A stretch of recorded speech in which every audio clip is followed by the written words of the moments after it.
Los bendigo en la divina voluntad, en el nombre del Padre, del Hijo y del Espíritu Santo.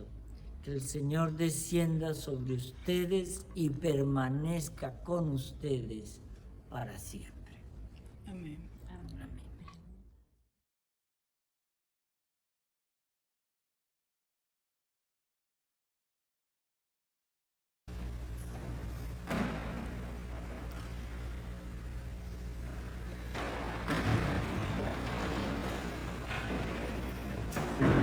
Oremos.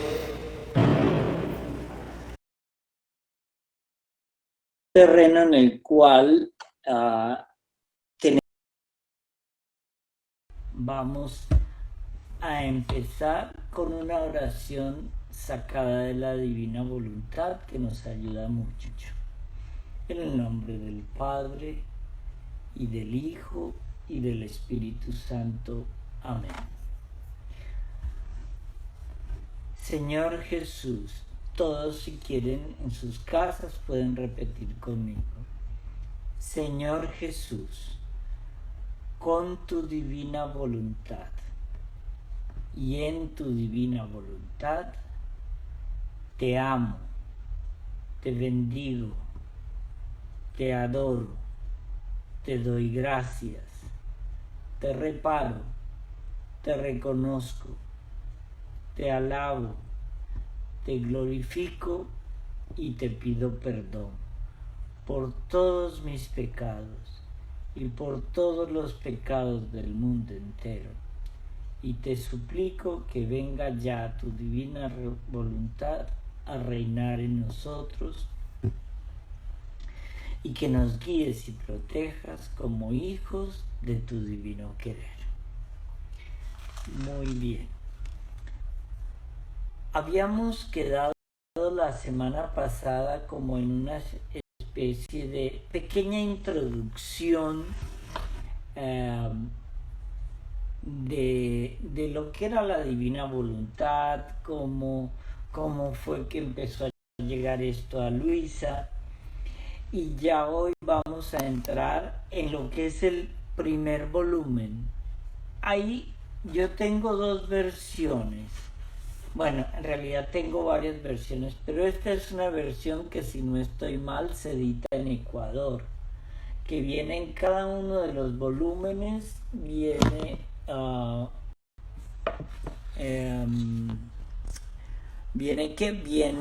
cada uno de los volúmenes está por separado. Y esta otra versión, que si no estoy mal, se edita en Colombia, que se llama Libro de Cielo, que son también todos los volúmenes. Aquí vienen 19 volúmenes y los otros vienen en otro volumen. Es como una especie, una edición un poquito más cuidada, más de lujo, es tapa dura. Pero bueno, las dos dicen lo mismo, las dos tienen muy buenas traducciones. Para los que no tengan los libros, lo pueden hacer a través de mandar un correo a lashijasdelcura@gmail.com y ahí, a vuelta de correo, Doriana se va a encargar de enviarles. Ustedes ponen si su computador es Windows o si su computador es Mac. Y entonces ella les enviará el formato Pages o el formato Doc. Depende qué tipo de computador, qué tipo de sistema operativo tiene. Entonces, vamos a empezar aquí con las hijas del cura. Van a empezar también hoy y van a ver para ellos se ve mejor el libro aquí, el libro de cielo. Ahora para ustedes lo van a ver mejor aquí, libro de cielo, ¿cierto? Bueno, vamos a empezar a desglosar esto. Habíamos hablado la semana pasada como los principios básicos de la divina voluntad, como Luisa es llamada desde muy niña a esto. ¿Por qué el padre Pablo Martí en una entrevista decía que Luisa y el padre Pío, San Pío de Pietrelcina, dijo en algún momento que Luisa no sería conocida en el siglo XX, sino que sería conocida en el siglo XXI? Y eso se ha comprobado porque fue casi que Benedicto XVI quien empezó de nuevo a dar a conocer esto, porque muchos han catalogado los libros de la Divina Voluntad como alta teología, por lo quizá los términos un poco densos en la teología. El Señor dijo algo a Luisa bien interesante. Muchos tratarán de empezar la divina voluntad, muy pocos la terminarán, porque Él explica que cada uno de los volúmenes de la divina voluntad son como ladrillos con los cuales Él va a construir un castillo en nuestra alma para poder habitar. La divina voluntad es una teología, no es fácil, pero es la teología que hay que hacer, es la que nosotros tenemos. Entonces, de alguna manera, perdón un segundito, tengo un fallo técnico aquí.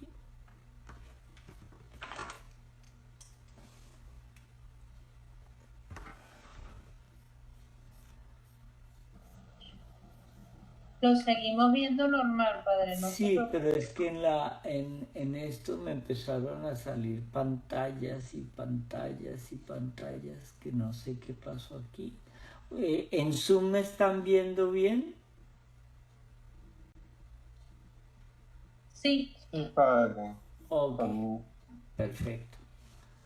Bien, entonces, vamos a empezar con la base. Habíamos hablado de que tenemos 36 volúmenes que fueron los revelados a Luisa Picarreta.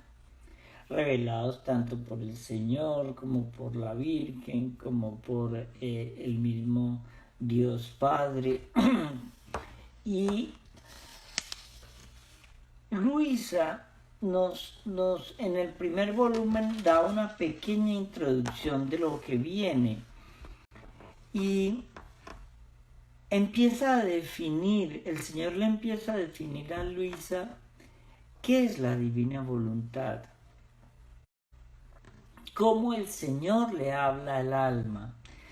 Y yo voy a empezar hoy vamos a hacer un corto recorrido de las primeras paginitas, pero quiero ser un poquito textual, quiero leer, porque leyendo al pie de la letra los invito a que ustedes lo lean y lo comprueben, porque es así que se va como ganando un poquito el corazón nuestro, la divina voluntad.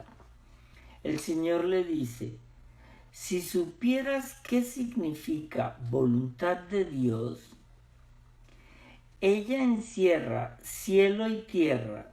Si estamos con ella, todo es nuestro, todo depende de nosotros. En cambio, si no estamos con ella, es decir, con la divina voluntad, todo está contra nosotros. Y si tenemos alguna cosa, somos los verdaderos ladrones de nuestro Creador y nos mantenemos a fuerza de fraude y de rapiña. El Señor en la voluntad nos va a enseñar algo. a que no nos sintamos esclavos, porque Él con su sangre pagó el hecho de que fuéramos llamados hijos adoptivos del Padre y hermanos del Señor, de nuestro Señor Jesucristo. Por eso, si nosotros no estamos sino sacando extractos de esta belleza de la divina voluntad, es como si le estuviéramos haciendo rapiña al mismo Dios.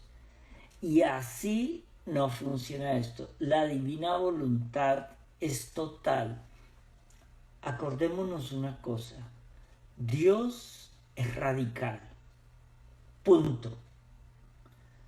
Dios no acepta tintas medias. Dios no acepta partes. Dios es entrega total, radical. Que Él sea misericordioso, infinitamente misericordioso, es una cosa, pero Él es radical. O estás conmigo o estás contra mí. Las aguas tibias las escupo de mi boca, porque si seguimos así, Él nos negará un día ante el Padre, el día de la presentación. Entonces, partiendo de aquí, es que vamos a ir entendiendo poco a poco qué es la divina voluntad.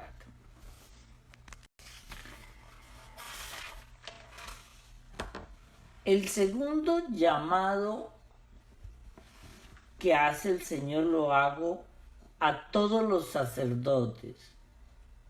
Postrada a los pies de cada uno, ruego, imploro que se interesen en conocer la divina voluntad. El primer movimiento, el primer acto, tomadle de ella, más aún, encerraos en el fiat y sentiréis cuán dulce y querida es su vida. Tomad de ella todo vuestro trabajo. Él nos hace a los sacerdotes un llamado para que nos interesemos no en leer el libro y repasarlo, sino en meternos, en escudriñar, en sacar la sabiduría de la divina voluntad, para que nosotros podamos de alguna manera transmitir esa. Hoy no sé si algunos de ustedes vieron la misa por las páginas de internet que la transmiten o a través de Zoom. Pero alguien me decía, padre, es que la homilía hoy fue demasiado profunda, pero clara. Eso es la divina voluntad. Es profunda, pero al mismo tiempo se deja entender. Es profunda porque utiliza términos un poquito que no estamos acostumbrados nosotros, pero al mismo tiempo se deja entender. Por eso casi que yo llamaría como la ciencia infusa, cuando el Señor solo te toca la frente y lo entiendes todo en un segundo, cosas que tardarían meses en entenderse. Quiero leer esta parte. Sentiréis en vosotros una fuerza divina, una voz que siempre habla, que os dirá cosas admirables que jamás habéis escuchado. Percibiréis una luz que os eclipsará todos los males y eclipsando a los pueblos os dará el dominio sobre ellos.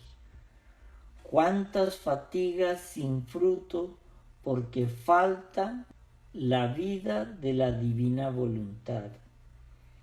Habéis repartido a los pueblos un pan sin levadura del fiat, y por eso ellos, al comerlo, lo han encontrado duro, casi indigerible, y al no sentir la vida en ellos, no se rinden a vuestras enseñanzas.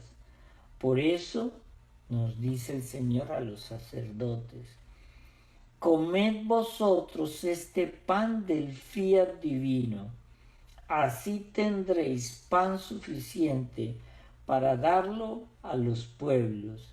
Así formaréis con todos una sola vida y una sola voluntad. Aquí vamos entrando un poquito en las enseñanzas del Señor para entender Él y que nosotros entendamos qué es la divina voluntad. Entrando en el libro, en el primer volumen, vamos a encontrar cómo ella combina su biografía con esas primeras experiencias que ella va a ir teniendo.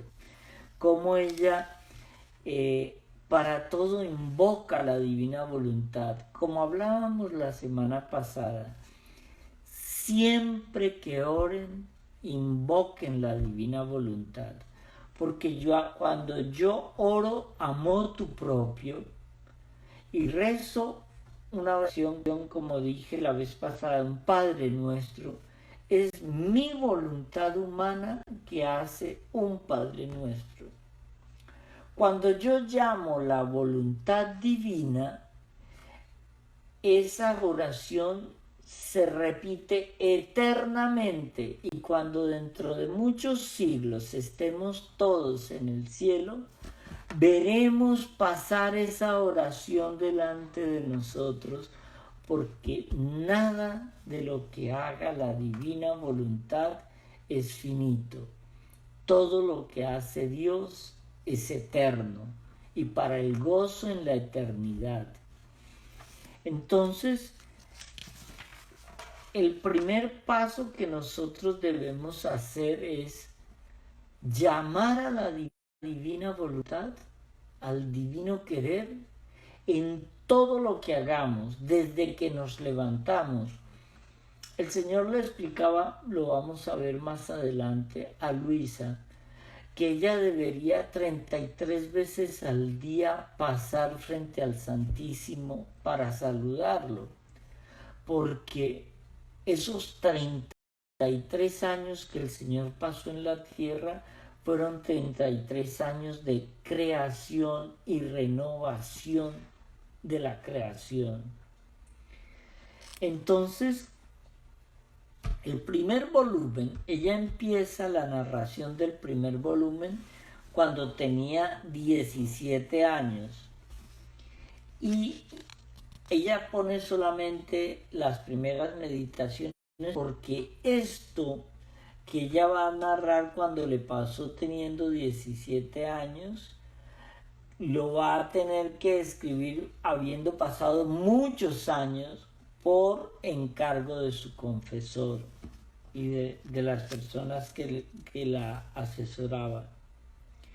Entonces, aquí vamos a entender algo muy bien: la renuncia a todo para recibir la divina voluntad.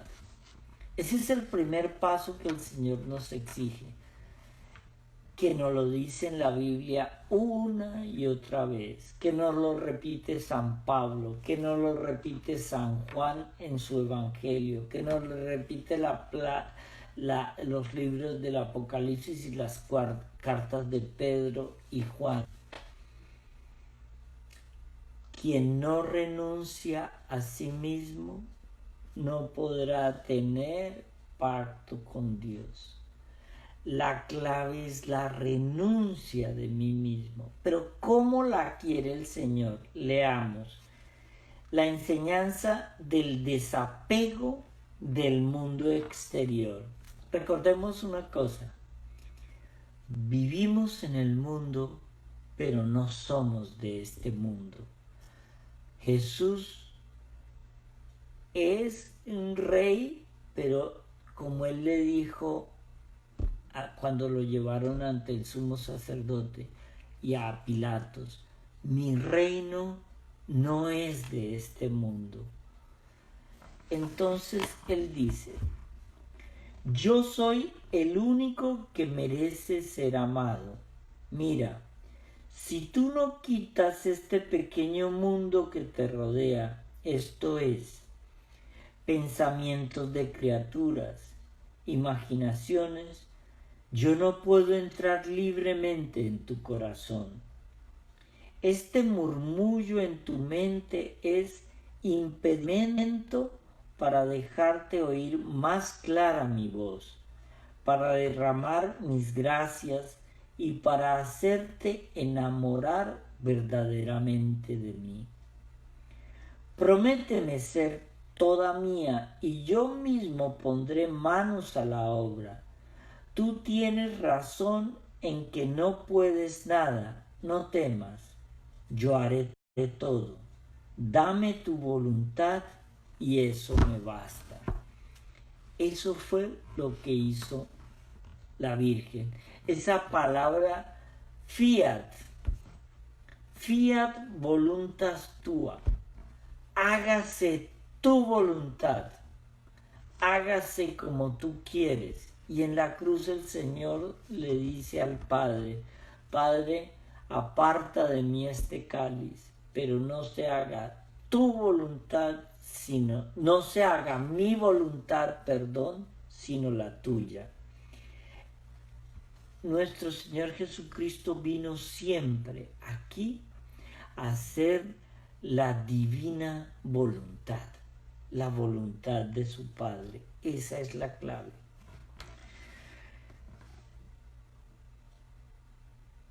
Cuando Luisa le pregunta, y esto sucedía más frecuentemente en la comunión, cuando empieza el Señor a hablarle a Luisa, dice: imítame a mí cuando estaba en la casa de Nazaret. Mi mente no se ocupaba de otra cosa que de la gloria del Padre y de la salvación de las almas. Mi boca no decía otra cosa que discursos santos. Con mis palabras buscaba reparar las ofensas al Padre.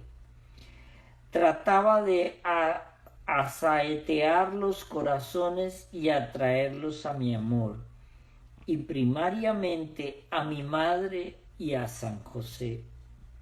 En una palabra, todo nombraba a Dios, todo se obraba por Dios y todo a Él se refería. ¿Por qué no podrías hacer tú otro tanto?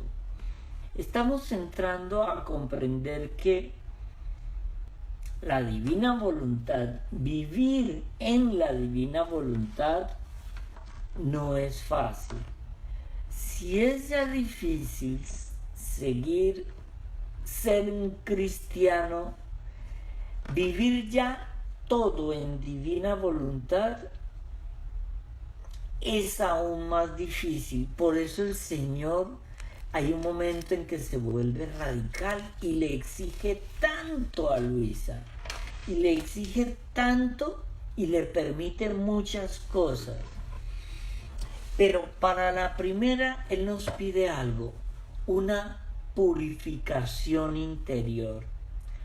¿Cómo viene en ese primer paso, después de que yo he aceptado la divina voluntad? ¿Cómo viene ese primer paso a actuar en mi vida? Vamos a verlo. El Señor, dice Luisa, continuó diciéndome: sobre ti he hecho grandes designios, siempre y cuando tú me correspondas. Cuando leemos esto, imagínense que el Señor les está diciendo esto no a Luisa, sino a ti, allá en tu casa. Ponle el nombre propio, ponle el nombre de Mercedes, ponle el nombre de Jolly, ponle el nombre de el que quieras, te lo dice a ti. Sobre ti he hecho grandes designios, siempre y cuando tú me correspondas. Quiero hacer de ti una perfecta imagen mía, comenzando desde que nací hasta que morí. Yo mismo te enseñaré un poco cada vez el modo como lo harás. Y lo primero que te pide, ya cuando él va a empezar la purificación, es algo que todos creemos que somos, pero no somos: la humildad. Mira, para hacer que yo derrame mis gracias en tu corazón, dice nuestro Señor Jesús, quiero hacerte comprender que por ti nada puedes. Yo me cuido muy bien de aquellas almas que se atribuyen a ellas mismas lo que hacen, queriéndome hacer tantos hurtos de mis gracias. En cambio, con aquellas que se conocen a sí mismas, yo soy generoso en verter a torrentes mis gracias, sabiendo muy bien que nada refieren a ellas mismas, me agradecen y tienen la estima que conviene. Viven con continuo temor de que si no me corresponden puedo quitarles lo que les he dado, sabiendo que no es cosa de ellas. Lo explico en palabras prácticas. 1. Tú eres una chica muy guapa y tú te engríes de tu belleza como si tú te hubieses hecho. El Señor te dio la gracia de la belleza. ¿Qué vas a hacer con esa gracia? De eso tendrás que dar cuenta. O el Señor te hace muy inteligente, muy listo, y tú te engríes de tu inteligencia sobre los otros. ¿Cómo me engrío yo? Primero, creyéndome más inteligente, y segundo, restregándole al otro mi inteligencia. Ahí es cuando el Señor va a decir: quieto, esto no es tuyo. Porque aún al más inteligente se le chispotean los cables. Una enfermedad tonta, un trombo en un vasito en el cerebro y ya se te acabó la inteligencia. Un accidente en un carro y se acabó la belleza y la salud. El Señor ahí nos está diciendo: ojo, todo lo que te doy de gracias y de dones es para que lo uses con tus hermanos para alabarme a mí, para darme gloria a mí. El Señor lo que quiere es que le devolvemos todo en amor y agradecimiento. Este es el primer paso. Para entrar en ese proceso de purificación, tenemos que aceptar la humildad. Luego tenemos esa humildad, el Señor la llama también a través de las culpas. Pero mire lo que dice nuestro Señor de la confesión. No quiero que pienses más en esto, porque Luisa le decía que ella se confesaba, pero que no se sentía totalmente como ella quedaba perdonada, pero con complejo de culpa. Y el Señor le decía: no, ya te perdoné, ahora perdónate tú a ti misma. Eso es lo que es la confesión. La confesión es un dry cleaning, pero perfecto. El problema es que muchas veces creemos que Dios no nos ha perdonado y en realidad somos nosotros quienes no nos hemos perdonado. Si ya Dios nos perdonó, el proceso ahora es con nosotros mismos.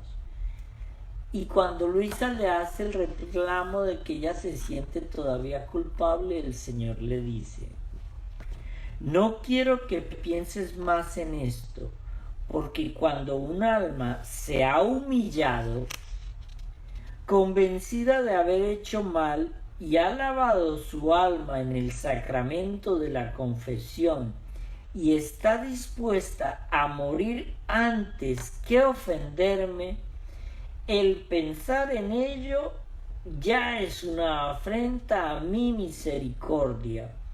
Es un impedimento para estrecharla a mi amor, porque siempre busca con su mente envolverse en el fango pasado y me impide hacerle tomar el vuelo hacia el cielo, porque siempre con aquellas ideas se encierra en sí misma, si es que busca pensar en ellas.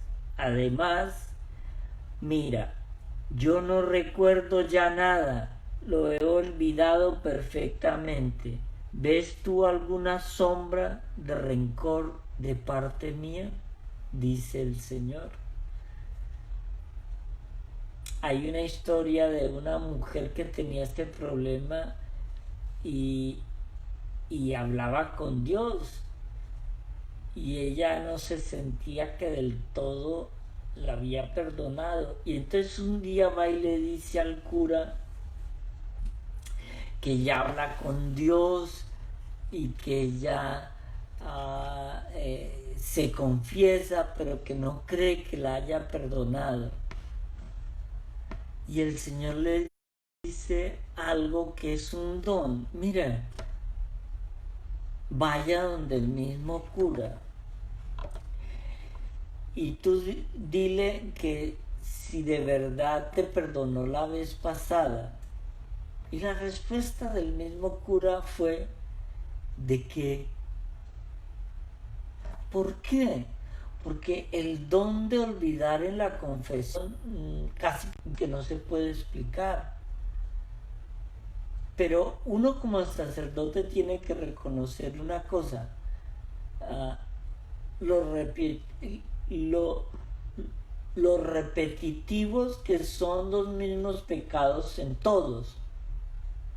Todos pecamos casi de lo mismo, solo son romper 10 mandamientos y ya está.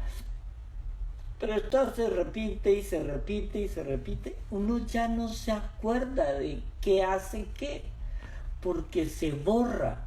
Eso es lo que quiere el Señor. Él mismo dice: ya no me acuerdo. Y el mismo sacerdote le manda a preguntar: pregúntele a Dios cuál fue el pecado, y responde lo mismo: ya no me acuerdo. Eso es, el Señor te perdonó. Muchas veces en la vida religiosa los jesuitas les hacen hacer a veces una confesión de vida, o a ciertas comunidades religiosas, y luego después de esa confesión de vida se borra todo y empieza ya como una nueva. Si tú ya confesaste algo y te sientes perdonada y te perdonaste, no la vuelvas a confesar. Algo reiterativo que nos pasa mucho a nosotros es muchas veces cuando alguien llega a confesar un aborto, por ejemplo, y luego vuelve y confiesa el aborto, luego cambia de cura y le dice al nuevo cura: mire, yo ya me había confesado esto hace 2 años, pero yo siento que el Señor no me ha perdonado. Sí, el Señor ya la perdonó, ahora perdónese. No tiene que volver a confesar lo mismo y lo mismo. Hombre, si lo vuelve a cometer, claro, pero un pecado que se cometió hace 20 años y ya se confesó, pues no puede ser reiterativo. Luego el Señor dice que imitando la vida de Él, imitar la vida de Jesús, es imitar una vida que sea coherente entre lo que pienso, lo que digo y lo que hago o dejo de hacer. Y Él para eso llama a tener un espíritu de rectitud. ¿Cuál es el espíritu de rectitud que pide el Señor en la divina voluntad? Quiero que seas siempre recta en tu obrar. Con un ojo me debes mirar a mí, dice Jesús, y con el otro debes mirar lo que estás haciendo. Quiero que las criaturas te desaparezcan del todo. Cuando nosotros actuamos, hay algo que yo siempre hago. Cuando tengo que responder algo que me preguntan o algo de que me cuestiona, la pregunta mía es: ¿qué haría Jesús en mi caso? Trato de sacar mi carro del parqueo, llega alguien, se me atraviesa, yo la dejo pasar, pero ese alguien cree que yo le tiré el carro, entonces me empieza a insultar. ¿Qué haría Jesús? ¿Sale del carro con un bate y le rompe el vidrio? ¿O se queda quieto? Acuérdese, mi mamá tiene un dicho sagrado que dice: para pelear se necesitan dos. Si uno de ellos guarda silencio y no dice nada, se acabó la pelea. Eso no quiere decir que no tengamos derechos, pero si el otro responde y vuelve a responder y responde, pues ya se casó una pelea y ese es el problema.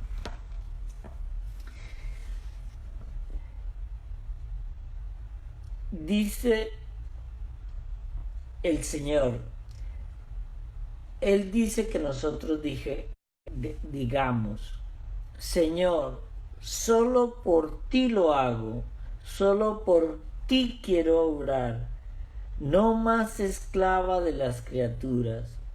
Así que si caminas, si obras, si hablas, en cualquier cosa que hagas, tu único fin debe ser de agradarme solo a mí.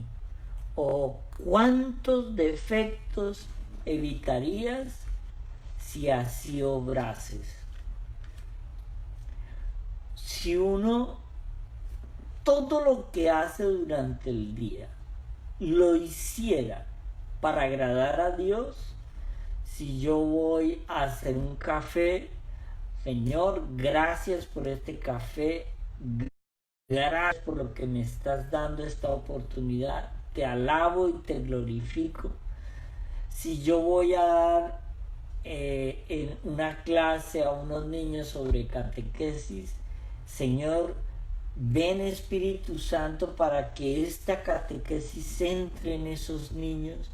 Todo lo hacemos por Dios, nuestra vida empieza a hacer un giro. El problema es cuando hacemos las cosas con nuestra voluntad, en nuestro propio interés. Por eso el Señor dice: tú haz mi voluntad y todo lo demás te lo daré yo por añadidura. Eso es lo que hace un sacerdote.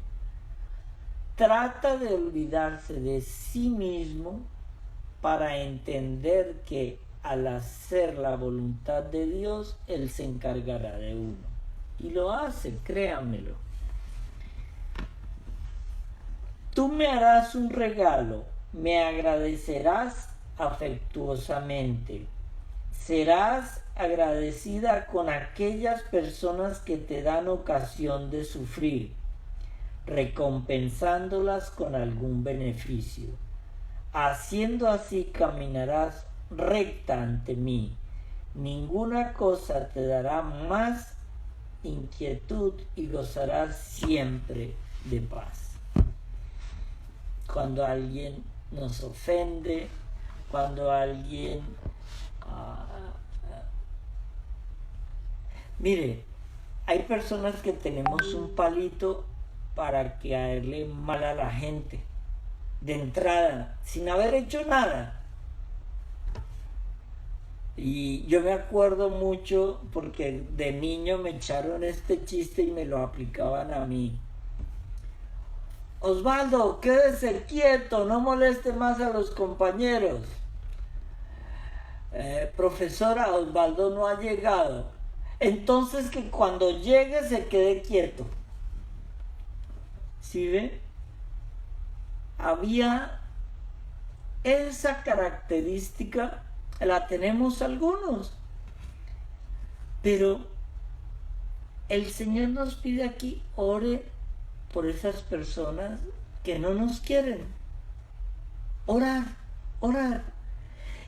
Y orar significa, Señor, que le vaya bien en sus proyectos, que tenga mejores oportunidades, que todo. Y uno trata de... Cuando uno al comienzo lo hace forzado, termina lo haciendo sintiéndolo. Sintiéndolo. Ese es el rosario.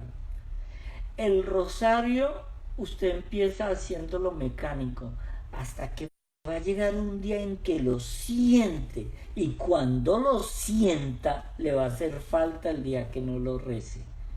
Hay que forzar con disciplina las cosas buenas para que terminen siendo algo que nos enseñe.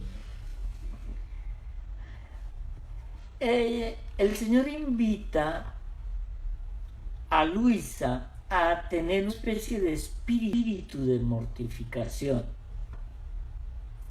Recuerde, el Señor estaba fabricando una criatura, Él estaba entrenando a una persona como Luisa para que fuera casi que sufriera con Él todo lo que sufrió. Lo invita. Nosotros estamos invitados a seguirlo, pero este tipo de mortificación es el tipo de mortificación que el Señor llama a los santos. En otras palabras, a cada uno de los que están conectados por todas las páginas y por Zoom, el Señor los está llamando a ser santos. Si tu nombre es, por ejemplo, Margarita, un día tienes que ser llamada Santa Margarita. Si no llevas ese prefijo, no vas para arriba. Y por eso, en el espíritu de mortificación, Jesús le habló y le dijo entender la necesidad de ese espíritu de mortificación en nuestras vidas. Y es curioso porque Luisa decía que, por ejemplo, el espíritu de mortificación de ella, por ejemplo, se sentaba en la silla muy cómoda y sentía esa palabra del Señor que le decía: estás muy cómoda, mira que en la cruz yo no estuve nada cómodo. Entonces Luisa se sentaba en la punta de la silla y le decía: Señor, siéntate conmigo en la otra parte. Pero era un espíritu como de ayuno espiritual. La mortificación es un ayuno en la cual estamos llamando. Si a mí me encanta pasar 8 horas en las páginas sociales viendo las imbecilidades que hacen todos mis amigos, quítele a eso 3 horitas, dedíqueselas al Señor. Espíritu de mortificación. Mire, yo tengo una obsesión. Todos mis amigos desde que estaba en el seminario me mandan videos de perros y gatos. Me encantan.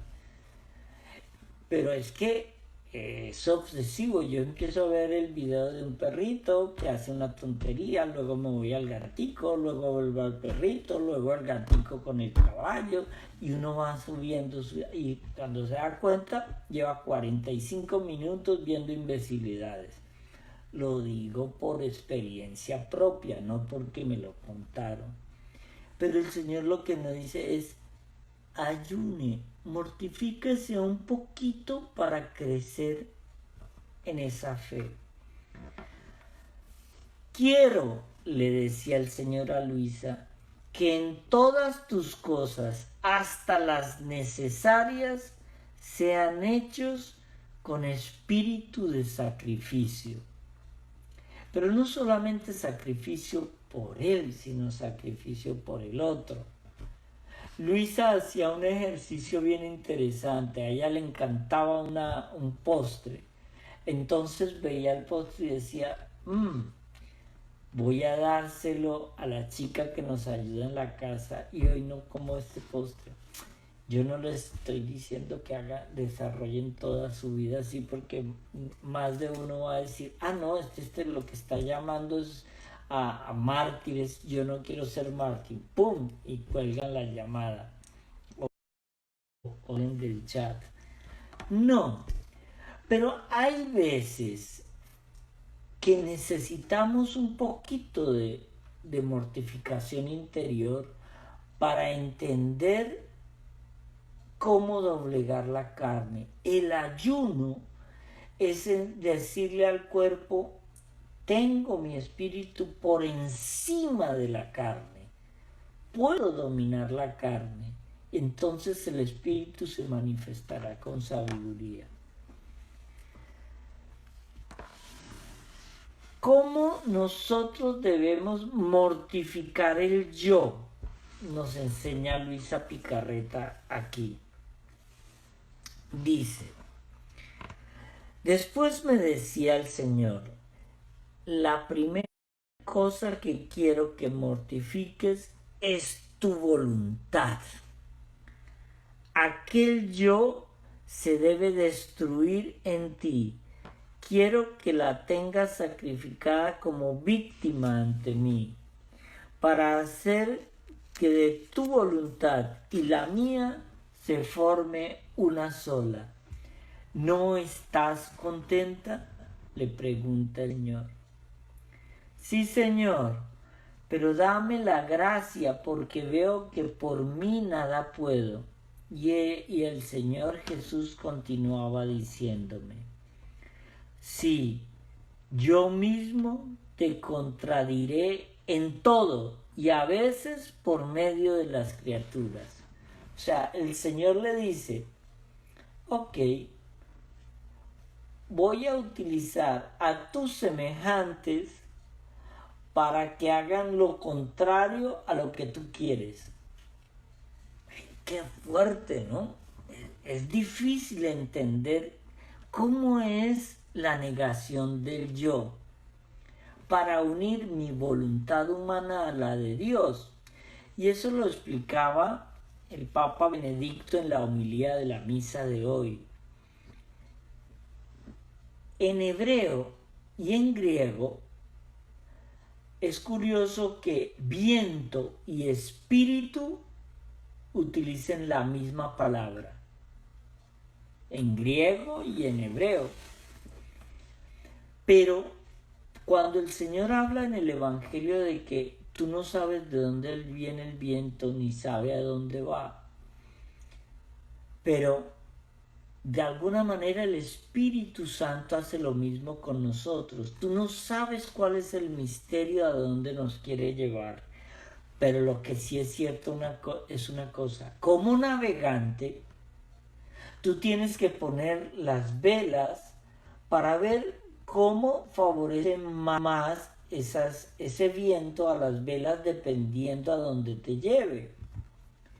El Señor sabe dónde te va a llevar, porque si pones las velas de mala manera, o se te parte el mástil de la vela o te hundes en el barco. Pero cuando yo navego con el viento del Espíritu Santo, entonces es cuando yo uno mi voluntad humana a la voluntad divina y todo se hace suavemente. Entender eso es como cuando le decía, si mientras trabaja estaba sentada y él le decía, estás demasiado cómoda, era una pequeña mortificación. Tengamos en cuenta que estamos hablando de Luisa a finales del siglo XIX, donde la mujer o ella en su pobreza no tenía mayor acceso a cultura, educación, y las mujeres se dedicaban a la costura, y eso era lo que hacía Luisa en ese momento determinado. En una palabra, sin ir más lejos, aún en las cosas más mínimas trataba de hacer morir mi voluntad para hacer que viviera solo para Jesús. Y luego viene el Señor a decirle, bueno, ahora únete, ya te has mortificado, ahora te invito a que te unas a mi pasión. Una de las oraciones que tiene mayor fuerza cuando ustedes vayan a pedir algo es el Vía Crucis, porque es cuando el Señor entiende que yo quiero compartir su dolor de la pasión y muerte para entender qué quiere el Señor de mí. Y entonces invita a Luisa a meditar en la pasión y le dice, amada mía, las cosas pasadas no han sido nada más que un preparativo.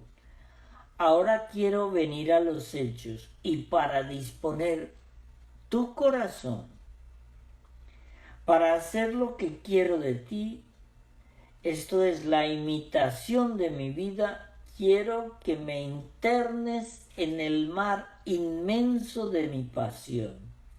Y cuando tú hayas comprendido bien el amor con el que la sufrí, ¿quién soy yo que tanto sufrí? ¿Y quién eres tú, vilísima criatura? Tu corazón no osará oponerse a los golpes, a la cruz, que yo, solo por tu bien, le tengo preparada. El Señor está haciéndole una invitación aquí a Luisa a entender su dolorosa pasión. Y dice Luisa, entonces me puse a meditar la pasión, y esto hizo tanto bien a mi alma que creo que todo el bien que me ha venido de esta fuente venía de la pasión de Jesucristo como un mar inmenso de luz que con sus innumerables rayos me herían toda, esto es, rayos de paciencia, de humildad, de obediencia y de tantas otras virtudes que veía, toda rodeada por esa luz, y quedaba aniquilada al verme tan desemejante a Jesús. Aquellos rayos que me inundaban eran para mí otros tantos reproches que me decían, un Dios paciente, ¿y tú? Un Dios humilde y sometido aún a sus mismos enemigos, ¿y tú? Un Dios que sufre tanto por amor tuyo y tus sufrimientos por amor suyo, ¿dónde están? Entender esto es cuando viene esa visión de la que hablábamos la semana pasada, que tuvo cuando era aún muy adolescente. Ella tiene una visión. Quiero leerlos todos para que entendamos y empecemos a meternos a qué es vivir en la divina voluntad, con la divina voluntad. dice: un día, mientras trabajaba, estaba considerando las penas acervísimas que sufrió mi buen Jesús. Mi corazón me lo sentía tan oprimido por la pena que me faltaba la respiración. Temiendo que me sucediera algo, quise distraerme asomándome al balcón. Vi hacia la calle, pero ¿qué veo? Veo la calle llena de gente y en medio a mi amante Jesús con la cruz sobre su espalda. Quién lo empujaba por un lado, quién por el otro, todo agitado, con el rostro chorreando sangre, que levantaba los ojos hacia mí en la actitud de pedirme ayuda. ¿Quién podrá decir el dolor que sentí, la impresión que hizo sobre mi alma una escena tan lastimera? Rápidamente entré en mi habitación. Yo misma no sabía dónde me encontraba. El corazón me lo sentía despedazar por el dolor. Gritaba y llorando le decía: Jesús mío, si al menos te pudiera ayudar, te pudiese liberar de esos lobos tan enfurecidos. Ay, al menos quisiera sufrir esas penas en lugar tuyo para dar alivio a mi dolor. Ah, mi bien, dame el sufrir, porque no es justo que tú sufras tanto y yo, pecadora, esté sin sufrir. Aquí hago una invitación, y es una invitación bien interesante. Los que tengan la posibilidad de ver la película La Pasión, que hizo Mel Gibson, y vean el momento en el que él carga la cruz y va por el camino al Calvario, él cae y su madre se desespera tratando de ayudarlo. Y la madre, hay un recuerdo muy lindo cuando la madre recuerda una anécdota en la infancia, que el niño Jesús se cae y ella va corriendo a ayudarlo. El Señor, en su inmensa misericordia, quiere que nosotros, como pecadores, participemos de ese Calvario, porque ese Calvario lo provoqué yo con mi pecado. Cada uno de nosotros provocaron cada látigo, cada golpe en la cara, cada clavo en sus manos, en sus pies. Nosotros lo hicimos. No fueron los romanos solamente. Lo hacemos cada día nosotros cuando pecamos.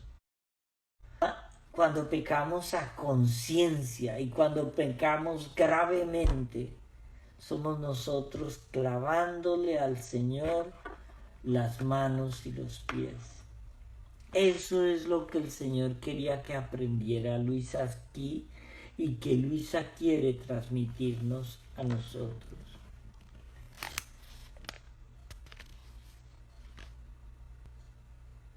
El Señor,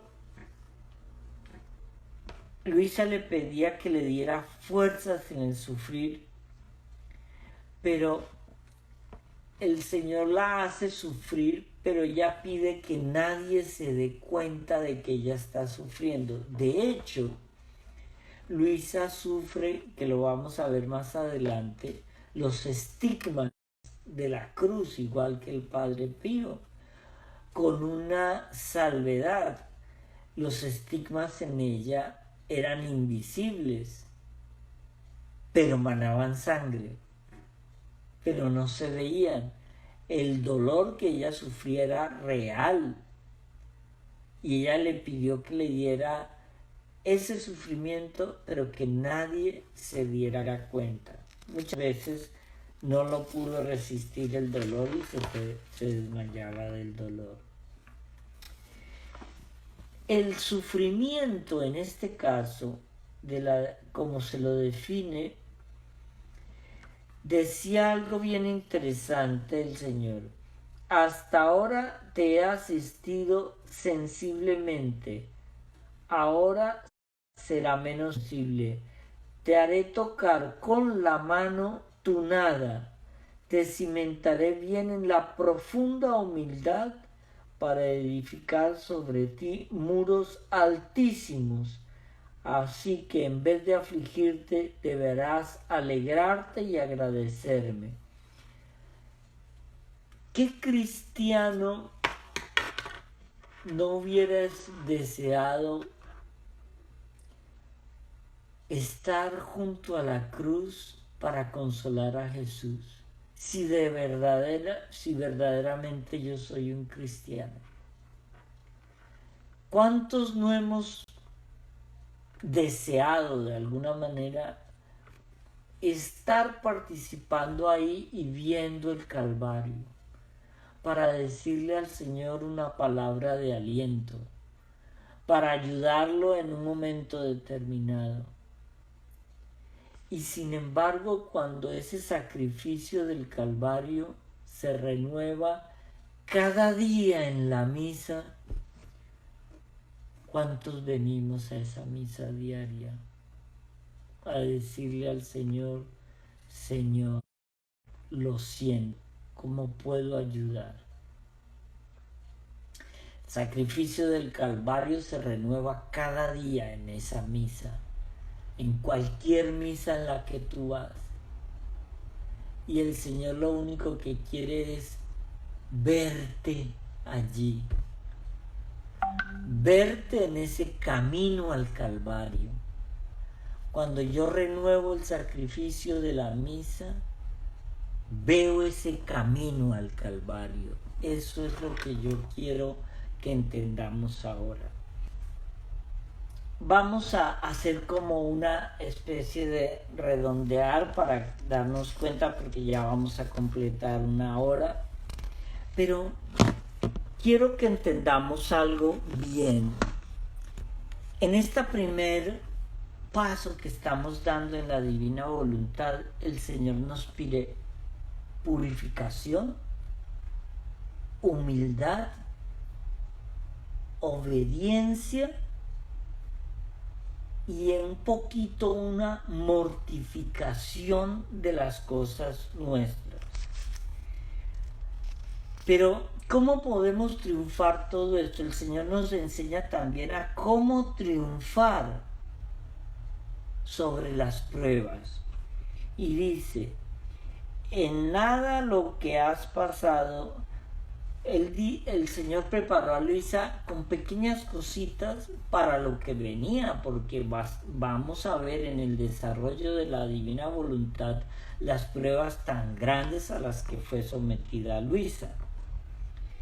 En nada lo que has pasado, prepárate a pruebas más duras. Por esto he venido, para disponer tu corazón y fortalecerlo. Ahora me dirás todo lo que has pasado, tus dudas y temores, todas tus dificultades, para poderte enseñar el modo como comportarte en mi ausencia. ¿Cómo ofrecer los sufrimientos a Dios? Esto es bien importante. Es así. Besarás la mano del que te golpea, reconociéndote indigna de esas penas. Después ofrecerás aquellas amarguras, angustias y tedios, pidiéndome que los acepte como un sacrificio de alabanza, de satisfacción por tus culpas, de reparación por las ofensas que me hacen. Haciendo así, tu oración subirá ante mi trono como incienso olorosísimo, herirá mi corazón y atraerá sobre ti nuevas gracias, nuevos carismas. Y el demonio, viéndote, esto es muy importante, el demonio, viéndote humilde y resignada, toda abismada en tu nada, no tendrá fuerza de acercarse. He aquí que donde tú creías perder, harás grandes adquisiciones. Cuando yo declaro mi nada, soy humilde, obediente y amo aunque me hagan dolor, el demonio ya no te puede atacar. Si esto no es una belleza de la divina voluntad, entonces no entiendo de qué estamos hablando. Porque la divina voluntad nos prepara para la gran batalla, que es la batalla final, es en el momento de nuestra muerte donde viene la tentación mayor. Esto lo quiero explicar en su momento cuando empecemos a hablar del divino querer. Pero no quiero adelantarme para no ir a que nosotros nos perdamos de la idea general que queremos desarrollar. Por eso lo quiero desarrollar con tiempo. No tenemos prisa, estamos en cuarentena. Una cuarentena que puede convertirse en mes, en 40 meses, no sabemos. Pero nos va a dar la posibilidad de seguir educándonos en la fe. Padre, una pregunta. Dime. Usted acaba de mencionar que la gran tentación antes de la batalla final, ¿cuál es la gran tentación? La tentación que el demonio nos traerá en el momento de la muerte. Y esa tentación es cuando Él saca todos los recibos que le hemos firmado de pecados y te dice, tú vas para el cielo, mira todo lo que me firmaste a mí, tú no te vas porque es que no es Dios quien nos condena, somos nosotros mismos, la culpa la que nos condena. El Señor quiere de nosotros, cuando nos acercamos al sacramento de la confesión, quiere arrepentimiento, no culpa. El demonio quiere complejo de culpa, porque con la culpa nos condenamos. El Señor lo que quiere es arrepentimiento. Arrepentimiento quiere decir, Señor, la próxima vez que esté ante esta tentación no caeré. Esa es la belleza. Padre. ¿Sí? Y entonces, si nosotros hemos confesado y ha sido perdonado ese pecado, el momento que nosotros hacemos el sacramento de la confesión, ese pecado delante del demonio no tiene ya poder. Mire, es que eso es lindo, esa pregunta es muy linda. ¿Por qué? Porque el demonio ya no puede sacar ese recibo por una cosa, porque ya no lo sabe. Se lo quitó el Señor de su propia... es como borrar el disco duro del demonio. No puede cobrar algo que el Señor en el perdón dice, pagué por él en la cruz. ¿Se acuerdan cuando yo la vez pasada explicaba lo de las indulgencias? ¿Cómo funcionaba? Es esto, lo voy a hacer rápidamente porque ya sí que esto lo hablé. Es que mi alma es una tabla perfecta de cedro. Cada vez que yo peco, le clavo una puntilla a la tabla. La confesión arranca la puntilla de la tabla, pero queda el hueco. La reparación y las indulgencias es para tapar el hueco, no para perdonar. Se tapa el hueco de la puntilla que ya se retiró. Se repara el pecado que ya se perdonó. Entonces, Juan, viviendo la divina voluntad, ¿cómo el día dices? sería rellena. Viviendo la divina voluntad, esos huecos tendrían a ser entonces igual rellenados y con Claro, barniz porque, encima. porque la divina voluntad va a hacer que manejemos mejor nuestra concupiscencia, nuestra tendencia al pecado. El pecado original es borrado en el momento de nuestro bautismo, pero quedamos con ese sentimiento de concupiscencia. ¿Qué es la concupiscencia? La tendencia del hombre a pecar.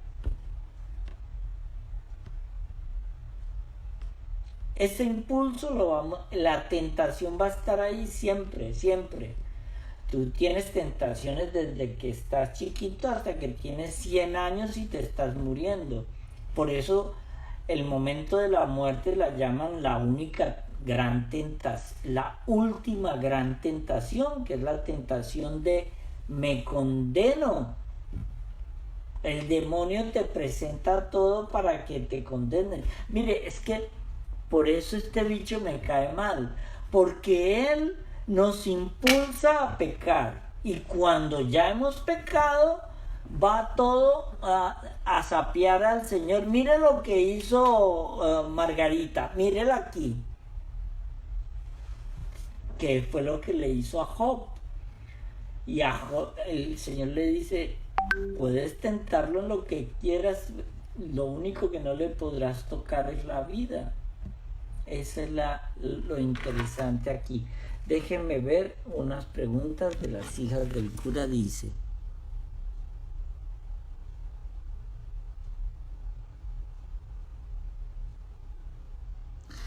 oh, mire, me dice, espérate un segundito, Servitec, me dice, padre, ¿cómo hago que cada vez que oro o rezo el demonio me tienta con blasfemar o pensar cosas feas de Dios? Es bien interesante esto porque eso le pasaba a Luisa. A Luisa, que eso lo vamos a ver la próxima clase, no quiero adelantarme. Esa pregunta, déjala engatillada, te la contesto la semana entrante porque era lo que venía, pero es que el tiempo aquí pasa volando. Y entonces, esto tiene tanta sabiduría que hay que ir despacio para entender. El Papa Benedicto y el mismo San Pío de Pietrelcina dijeron de la divina voluntad: esto es alta teología. Por eso es que no es fácil entender la divina voluntad. Muchos tratarán de iniciarla, muchos tratarán de leer los 36 volúmenes. Muy pocos terminarán de leer los 36 volúmenes.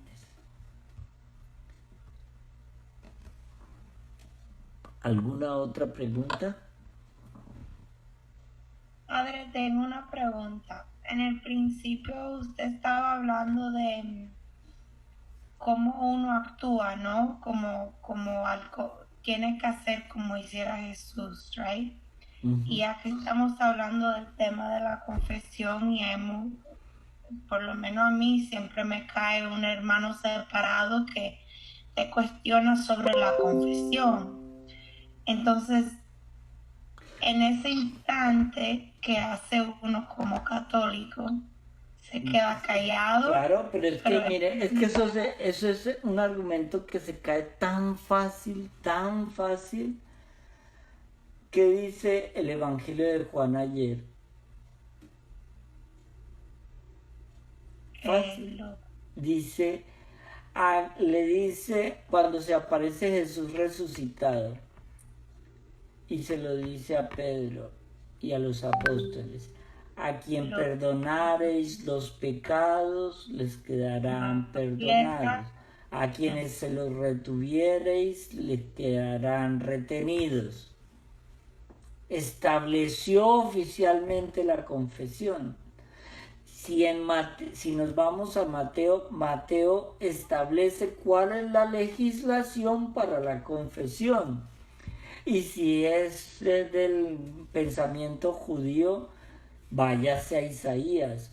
Todo lo que pronunciares con la boca te será perdonado. Es que hay 30.000 argumentos en la Biblia para la confesión. Él le dio la potestad a sus apóstoles de perdonar. Él no dijo, si él hubiera dicho, no, confiésate directo así, yo te perdono. No, no dijo.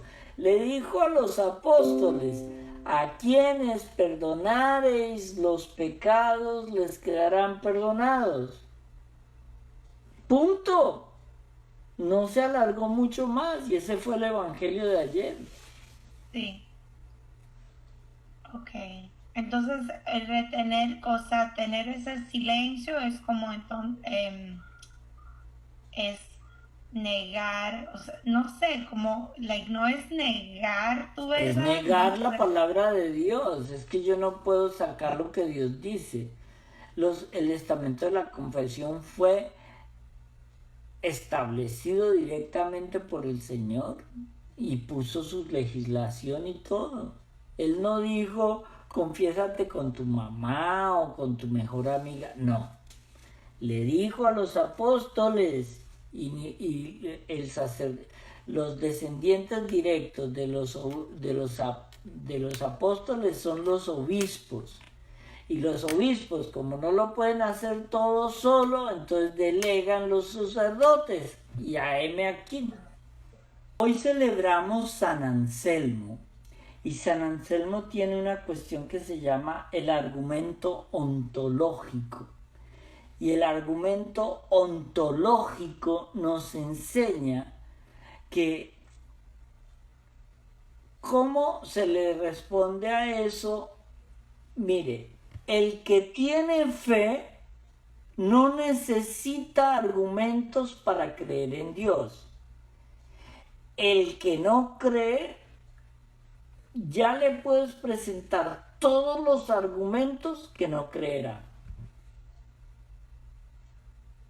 No hay manera. Y no se trata de que vamos a decir que nuestra religión es mejor que la otra o esta. No, porque eso es como pelea de tigre con burro amarrado. Ahí no hay nada que hacer. O sea, nosotros evangelizamos con lo que hacemos, no con lo que decimos. Sino que ya cuando entramos en el proceso de la fe, porque una persona que está conectada hoy por las hijas del cura, o que está conectada por Zoom, o que está conectada por alguna de las páginas sociales, o por Manual para Enamorarse, una persona que está conectada así, es una persona que ya de por sí quiere crecer en la fe. No conozco el primer ateo que se ponga a chatear y a ver la divina voluntad, a no ser que el Señor lo llame. Y si el Señor lo llama, ya estamos hablando de fe. Es que se lo digo. Mire, el argumento ontológico de San Anselmo se define muy fácil, que lo expliqué en la misa a los que la vieron. Piense en 20 manzanas. Muy bien. Ahora piense en un número infinito de manzanas. Ok. Ahora piense en algo superior al número infinito de manzanas. No hay, porque un infinito de manzanas ya es el sumo. Ahora, si yo como ateo pienso que hay un ser creador superior que todo lo hizo y no quiero creer en Dios, el problema es mío.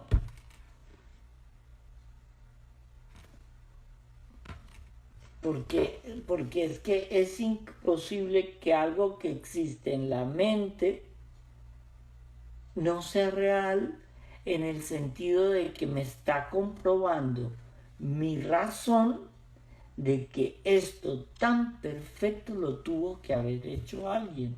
No, yo no creo que seamos producto de la generación espontánea de un bollito que alguien hizo, no.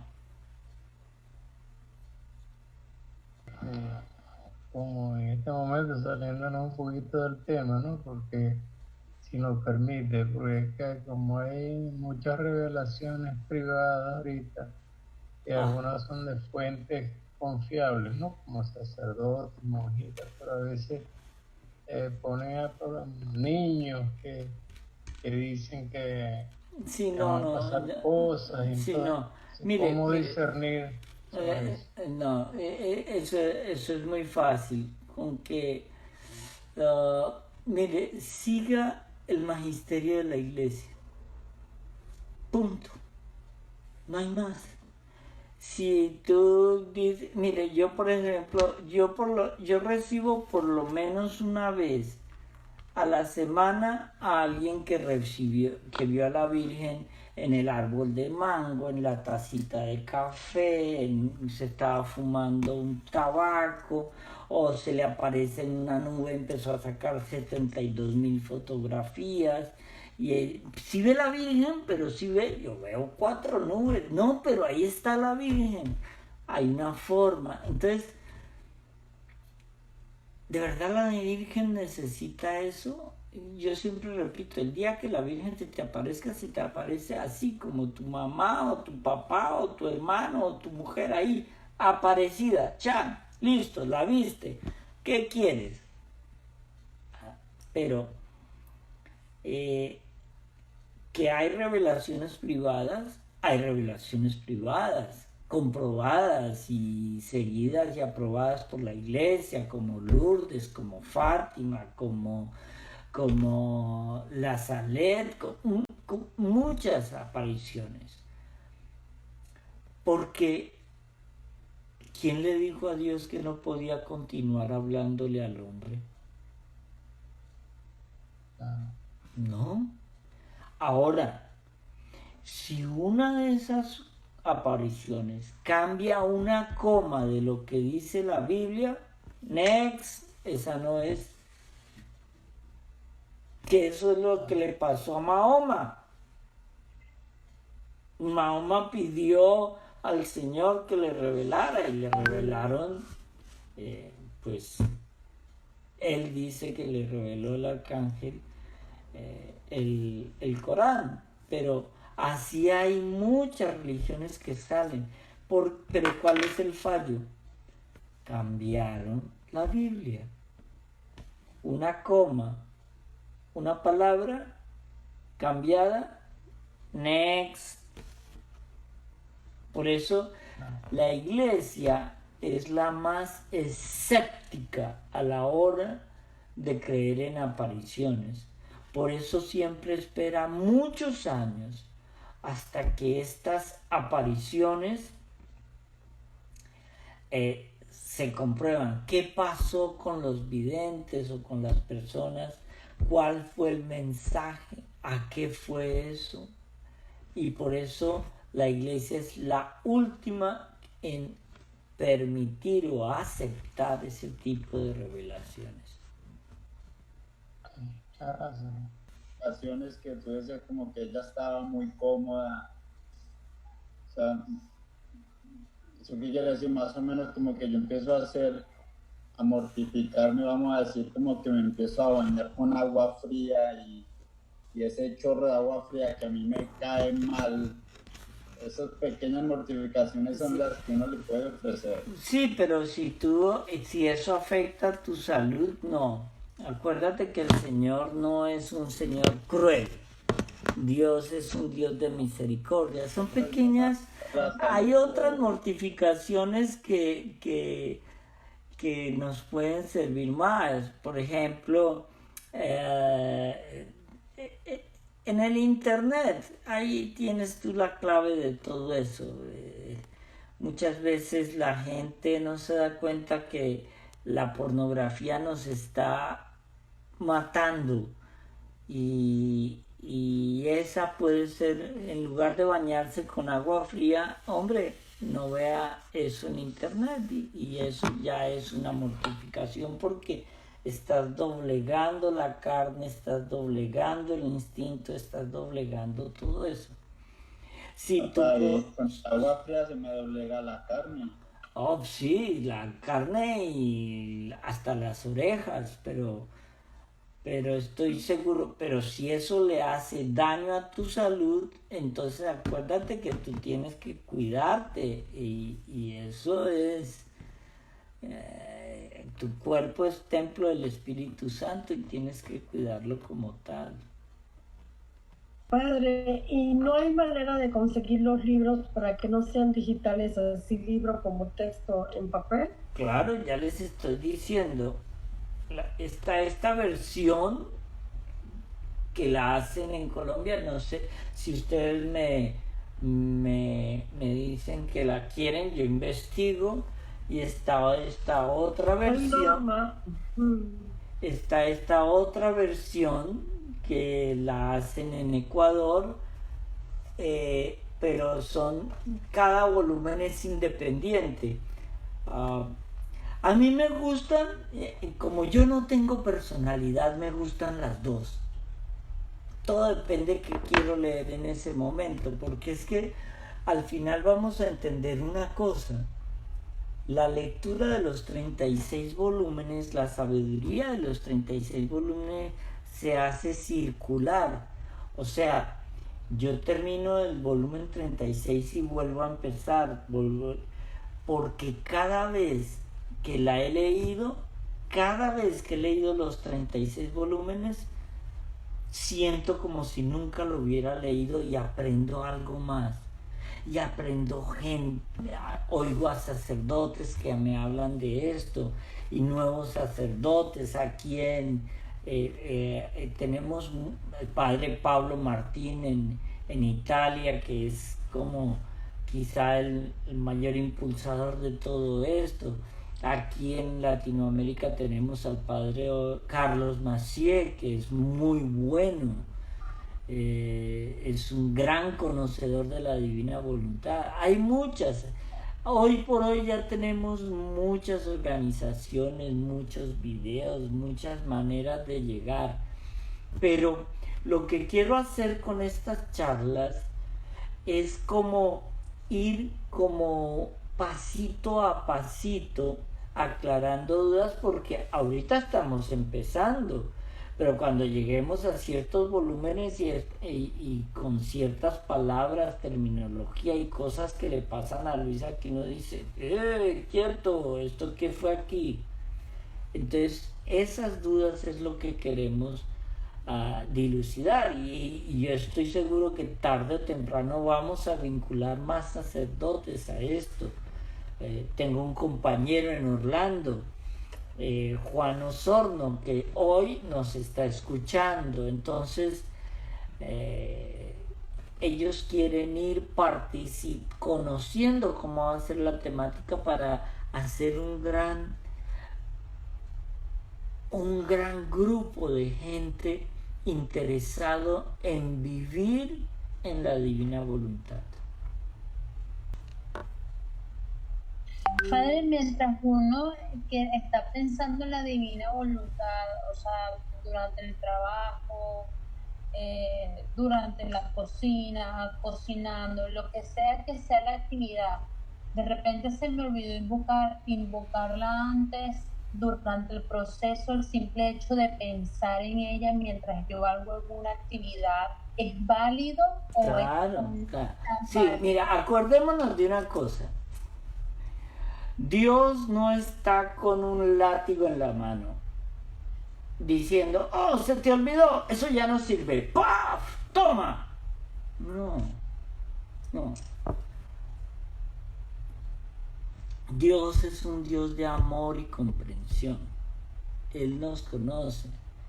Y ya hicimos algo y Señor, te ofrezco este trabajito que se me había olvidado, te lo ofrezco. Señor, te ofrezco este rosario rezado en la divina voluntad. Acuérdese, en Dios no hay tiempo, todo es eterno presente. Y eso es lo que Él quiere, que tengamos nuestra vida en ese concepto de eterno presente, que es el acto mío de ahora, en este instante, el que le tiene que dar gloria eterna al Señor. Padre, una pregunta muy boba. Pero Siguiente. Dime. Si Dios es tan amoroso, ¿por qué Luisa Picarreta pasa tanto dolor físico por él, siendo que él ya murió por nosotros y ya fue crucificado por nosotros? Sí. Mira, es una pregunta, no es una pregunta tonta, es una pregunta ontológica, muy profunda. Entonces es lo mismo de si Dios ya murió, porque los niños de África se mueren de hambre. ¿Qué sentido tiene? Mire, ¿qué es lo que el Señor quiere de nosotros? ¿Para qué nos quiere? El para qué nos quiere solo lo sabremos el día de la muerte. Antes no, porque lo que nos espera ni mente lo ha imaginado, ni ojo lo ha visto, ni oído ha escuchado nada. Tiene que ser algo tan grande, pero tan grande, que es cuando uno entiende cuál es el cielo que Dios me tiene prometido. ¿Cómo va a ser mi cielo? ¿Qué dimensión va a tener mi cielo? Eso nos lo aclara. ¿Por qué el sufrimiento lo aclara Luisa Picarreta? Porque es que estamos en la tierra en una prueba. Y la prueba, el sufrimiento, es la moneda de curso para entrar en el cielo. Si no hay cruz, no hay salvación. Entonces, estamos en una sociedad total y absolutamente hedonista. En lo que se busca es únicamente el placer, el confort y la comodidad. Pero ¿quién quiere sufrir? Nadie. Entonces, cuando yo me obsesiono con el placer, me vuelvo un tirano por el placer. Y me dejo someter por el placer. Entonces, en lugar de llamarme hijo de Dios, me convierto en esclavo del pecado. ¿Por qué el sufrimiento? Porque es la moneda de curso en el cielo. ¿Y por qué el Señor llama muchas veces a las almas víctimas a que unan su sufrimiento con Él? Por el bien de toda la humanidad. Porque si por un hombre entró el pecado, por un hombre salió. Entonces, entender el sufrimiento, eso lo vamos a entender cuando estemos llegando ya hacia el volumen 20, que todo empieza a tener como un sentido. Ahorita, lo único que yo les voy a tratar de dar muy humildemente es piezas pequeñitas de un gran rompecabezas, que solo empezarán a tener sentido a partir de que yo tenga muchas piezas pequeñitas de ese rompecabezas. Porque el sufrimiento, porque tengo yo que martirizarme o hacer ayuno, porque tengo que yo anular mi yo, mi ego. ¿Qué significa acabar con mi voluntad humana? Eso Lo que pasa es que ahorita estamos apenas en la página 2 del primer volumen. Entonces, ¿por qué tenemos nosotros esto? Porque el Señor lo que quiere es que entendamos primero el precio de la redención y segundo, cuál es el reino que nos tiene prometido. Entonces, cuando ese rompecabezas tengamos más piezas, vamos a empezar a ver el sentido de lo que es el sufrimiento y por qué la cruz de Cristo y la nuestra. Mire, no se preocupen si mis respuestas, si al comienzo del libro nos llenamos de preguntas. A mí lo que más me gustó al escucharte ahora, que es la primera noche que entro, de la manera que tú explicas, y es con lo que me quedo yo, al menos, es siempre mirar desde el amor, la profundidad del verdadero amor, como tú decías, la cruz, ¿no? Él nos modeló, nos enseñó y la vivió y quiere que vivamos, ser uno en Él. Y es entregándonos a ese amor incondicional, eterno, de hacernos uno en Él. O sea, ya ese yo ya no existe, porque es el vivir desde Él, desde ese amor puro, aprender a amar de verdad, con esos pasos que tú decías, ¿no? Sí. De entrega, de mortificación, de ayuno, o sea, doblegar nuestra humanidad, como doblegar nuestra carne, para poder entrar en esa intimidad con Él, sintiéndonos que somos parte de esa pasión, ese amor verdadero. Norma, no como obra o como sacrificio muerto, digamos, ¿no? No, es porque que ningún sacrificio ofrecido... Por miedo, como tú decías, claro, como tú decías, no es el látigo, no te está esperando con un látigo, es ese amor puro que te está esperando. Ningún sacrificio ofrecido al Señor es en vano, nada que nosotros lo ofrezcamos al Señor es en vano.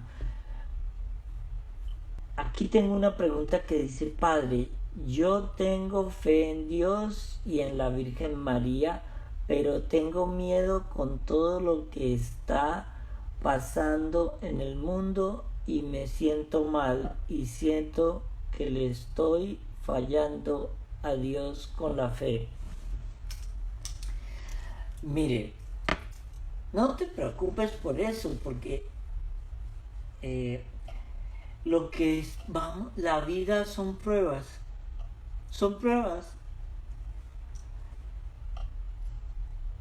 El cristianismo que nosotros vemos hoy no es el mismo cristianismo de hace un año. Muchas cosas cambiaron, muchas cosas van a cambiar. Y si te preocupa lo que vives hoy, entonces preocúpate por lo que vas a vivir mañana, más bien, porque en la ley de Murphy todo puede empeorar. Pero mire, si yo estoy con Dios y lo que estoy persiguiendo es la vida eterna, ok, yo estoy haciendo y actuando en la divina voluntad. Si la divina voluntad quiere que te dé coronavirus y que te mueras de coronavirus, ¿dónde está el problema? Tú estás viviendo es para la vida eterna. Ahora, sé prudente y cuídate. Pero angustiarse por lo que está pasando en el mundo, porque va a estallar una guerra, porque va a caer un meteorito, yo creo que no es la filosofía del Señor. El Señor sabía que se iba a morir. Como dice la palabra, preocuparse es ocuparse antes de ocuparse. Lo que tienes es que orar y abandonarte en Él. Y lo que pase es lo que va a pasar. Obra cada día para darle gloria a Dios. Pero no eso de que me voy a preocupar porque el virus se va a disparar. Oye, si nos toca el virus, nos toca el virus. Y los estudios dicen que en 2 años el 80% de la humanidad habrá sufrido de coronavirus. Pero nuestro inconsciente dice, no, yo seré del 20. No, seremos del 80. Lo único es estar preparados. Con defensas arriba, comiendo lo que nos dicen, cuidándonos como nos dicen. Ahora, si haciendo todo eso me muero, pues ya está. La preparación le toca. Cuando nos llama Dios, eso es problema de Él, no tuyo. Ya puedes tú vivir en un búnker aislado de microbios, que allá te llega el coronavirus, si el Señor quiere que te dé. Pero preocuparse por lo que está dando en el mundo. Mire, en el libro del Apocalipsis nos hablan de la gran tribulación. 2/3 partes de la humanidad desaparecerán. Ok, está bien. ¿Seré de la tercera que queda? No sé. ¿Será de las 2 que se vayan? No sé. Pero lo que tenemos es que estar listos ya, hoy, ahora, para el llamado del Señor. Haciendo lo que debemos hacer. Dándole gloria a Dios en el amor por nuestros hermanos. Y entonces te sueltan el tigre. Padre, hay una señora que, alguien que se llama Edith Cruz, dice que empecé a leer el libro, pero me deja muy inquieta y me duele mucho la cabeza y siento angustiado. ¿Por qué será? Wow. Ay, sí, Edith, vete del médico porque es que no sé por qué. Mire, el demonio ataca. Muchas veces, cuando algo es muy bueno para tu alma, leer algo, por ejemplo, voy a rezar el rosario. Entonces, justo en ese instante, te llama tu jefe a pedirte algo que lo tienes que hacer. Lo haces, vuelves a disponerte a rezar el rosario, te llama tu mejor amiga a contarte el chisme. Luego termina el chisme 2 horas más tarde con las orejas así de grandes. Vas a rezar el rosario. Llega tu marido y que tiene hambre. Conclusión, nunca rezaste el rosario. ¿Quién hizo eso? El demonio. ¿Por qué? Porque no quería que rezaras el rosario. Entonces, si te duele la cabeza, mire, cuando yo tengo más pereza de rezar el rosario, porque a veces me da pereza, rezo 2. Porque en uno lo estoy derrotando al bicho y en otro estoy dándole gloria a la Virgen. Gloria no, estoy alabando a la Virgen, perdón.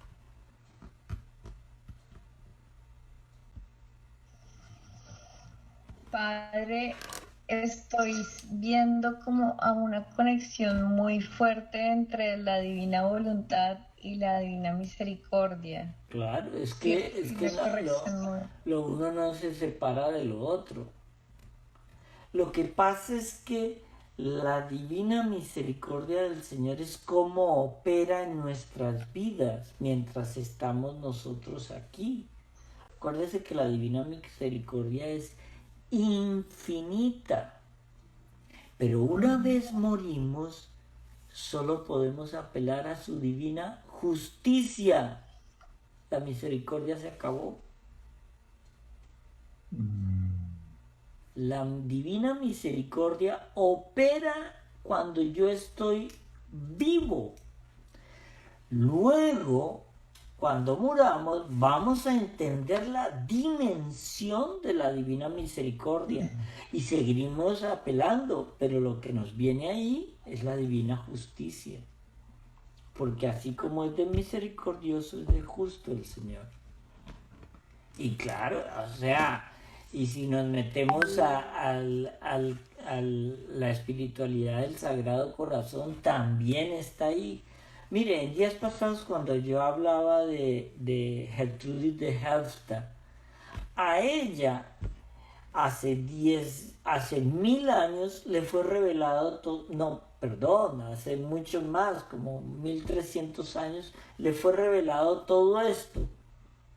Pero transcurrieron todos estos siglos para el Señor ir liberando a Santa Faustina, Divina Misericordia, a Margarita María Alacoque, lo del Sagrado Corazón, a Luisa Picarreta, la Divina Voluntad.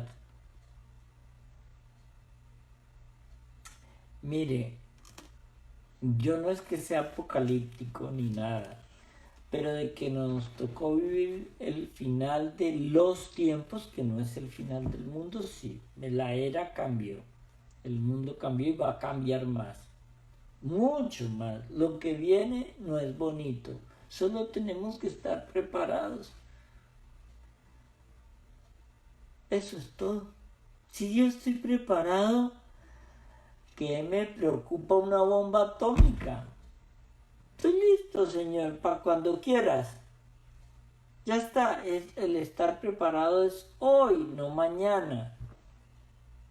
Entonces vamos a darle gracias a Dios por todo este momento que hemos compartido, porque les aseguro que esta horita que nos pasamos nosotros, o horita y media que pasamos nosotros indagando la voluntad de Dios, son como 2 o 3 semanas que les estoy ahorrando de purgatorio. En el cielo hablamos. Que el Señor los bendiga. Otra media. No, quédese en su casa rezando el rosario y entonces así suman. La bendición de Dios Todopoderoso, Padre, Hijo y Espíritu Santo, descienda sobre ustedes, permanezca para siempre en la divina voluntad y con el amor del Inmaculado Corazón de la Virgen María. Amén. Dios los coja confesados.